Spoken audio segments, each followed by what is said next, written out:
নমস্কার বন্ধুরা, all in one চ্যানেলে আপনাদের সবাইকে স্বাগত জানাই। আশা করি সবাই ভালো আছেন, সুস্থ আছেন, আমরাও ভালো আছি। আজকে আমি দেশি মুরগির ঝোল করব।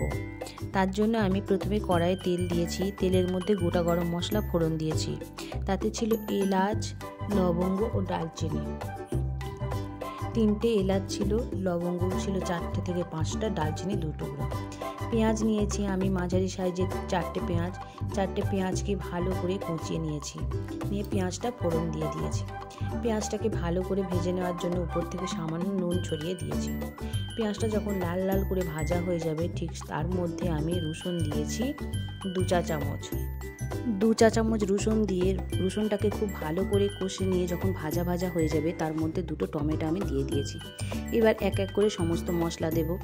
আদা দিয়ে দিয়েছি 2 চা চামচের মতো, গুঁড়ো লঙ্কা দিয়েছি 1/2 চা চামচ, কাশ্মীরি লঙ্কা দিয়েছি 1/2 চা চামচ, নুন দিয়েছি 1 চা চামচের মতো, আর চিনি দিয়েছি 1/2 চা চামচ।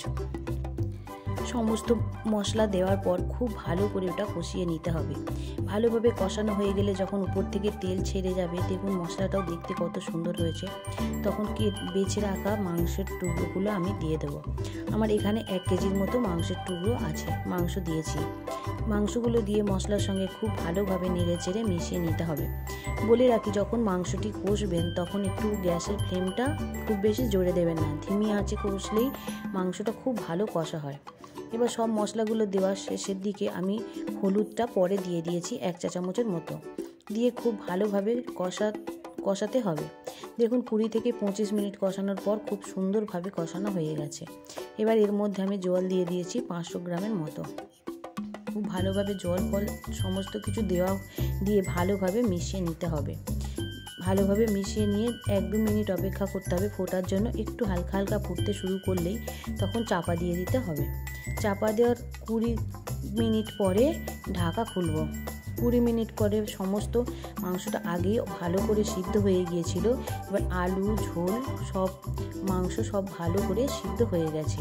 ঝোলটাও অনেকটা কমে এসেছে। দেখুন কি দারুণ একটা সুন্দর রং এসেছে, একেবারে রেডি হয়ে গেছে। এবার উপর থেকে আমি 1/4 চা চামচের মতো গরম মশলা নিয়ে ছড়িয়ে দেব। গরম মশলাটা দিয়ে যদি আগে আমি কষাই তাহলে খুব ঝাল হয়ে যায়, ওই জন্য আমি একদম হয়ে যাওয়ার পরে এটা দিই। হয়ে গেছে, এবার আমি নামিয়ে নিয়েছি। দেখুন কি দারুণ দেখতে হয়েছে। পরোটা, লুচি, রুটি বা ভাত যা কিছুর সঙ্গেই আপনারা খেতে পারেন, খুবই সুস্বাদু হয়। ভিডিওটা যদি ভালো লেগে থাকে তাহলে অবশ্যই একটা লাইক করে দেবেন, সাথে থাকা বেল আইকনটি অবশ্যই প্রেস করে দেবেন, তাহলে পরবর্তী নোটিফিকেশানটি সবার আগে আপনাদের কাছে চলে যাবে। আর যারা অলরেডি আমার পরিবারের সদস্য হয়েছেন তাদের সবাইকে জানাচ্ছি অনেক অনেক অনেক ধন্যবাদ। বড়দের প্রণাম ও ছোটদের ভালোবাসা। উপর থেকে আমি একটু কিছুটা ধনে পাতা কুচিয়ে দিলাম। দেখুন কি দারুণ দেখতে হয়েছে। ভিডিওটা দেখার জন্য সবাইকে অনেক অনেক ধন্যবাদ। সবাই ভালো থাকবেন, সুস্থ থাকবেন। দেখা হবে পরের একটা ভিডিওতে।